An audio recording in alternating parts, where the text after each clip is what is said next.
Good morning, friends. Welcome to Historic Reflection. Today is August 1st, and it's a beautiful morning. And I want to tell you what really happened in history today. And it's a historic day, especially for the entire mankind and also for the science community. Why? Because today, on August 1st, oxygen was isolated from normal air, and oxygen is a gas responsible for living organisms, for breathing, for even combustion, for whatever we do on planet Earth, which is responsible for our own growth and industrialization. Oxygen plays a major role in that, and therefore identification of oxygen, isolation of oxygen is an important aspect of our civilization. And today in 1774, I beg your pardon, on 1st of August, for the very first time, oxygen was isolated. And prior to that, there was no knowledge about oxygen. It was a pure air. And since people did not know that air is a mixture of various gases which are present in the atmosphere, therefore they had no knowledge that the air also has different components, and the air was supposed to be deadly.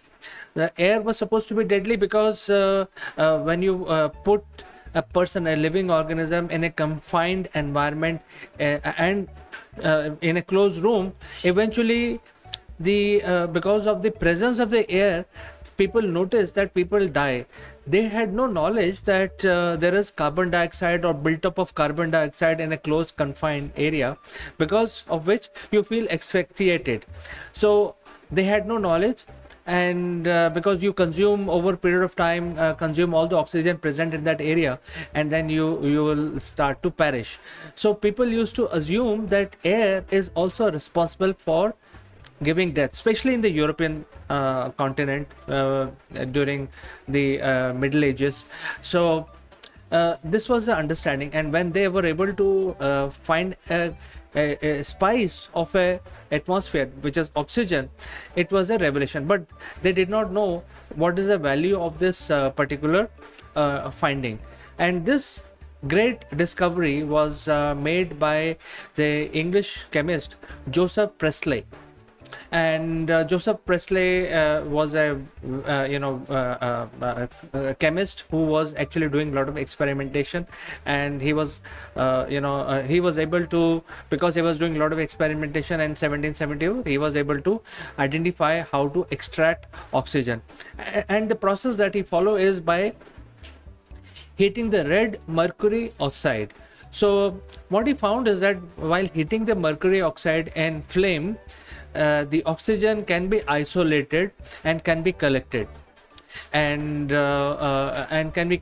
therefore when he actually conducted his experiment, he felt that this particular spice is the component of the atmosphere or air which is responsible for giving life. Because when he conducted his experiments on living organisms like small rodents, he found that they can live comfortably in pure oxygen, unlike the air where they they can't live comfortably for very long. In pure oxygen they can live comfortably. And also he found that this gas can also burn. I mean, it is combustible, and therefore he deduced that this gas is responsible for giving life. So but he did not know exactly, because it was the very first time. So he actually embarked on a mission. He went on a European tour where he wanted to connect with other chemists, other popular chemists in Europe of that era, and communicate with them and trying to resolve this issue, or resolve what he has found, or get some answers. So he went around Belgium and other places. Finally, he landed in Paris, where he met his friend Anton Lavoisier. I hope I'm not, screwing up the name. It's French anyway. So Anton, for simplicity, I will say Anton, a French chemist. Now, Anton listened to Priestley and recreated the experiment,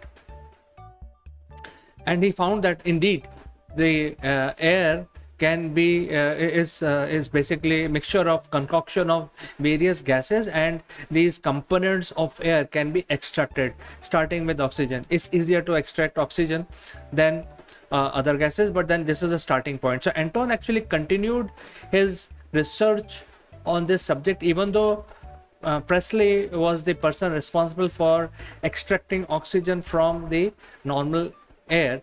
However, Anton continued on this experiment, and then he actually identified the various aspects of the oxygen, and then he actually gave the theory of oxidation, combustion, and also respiration.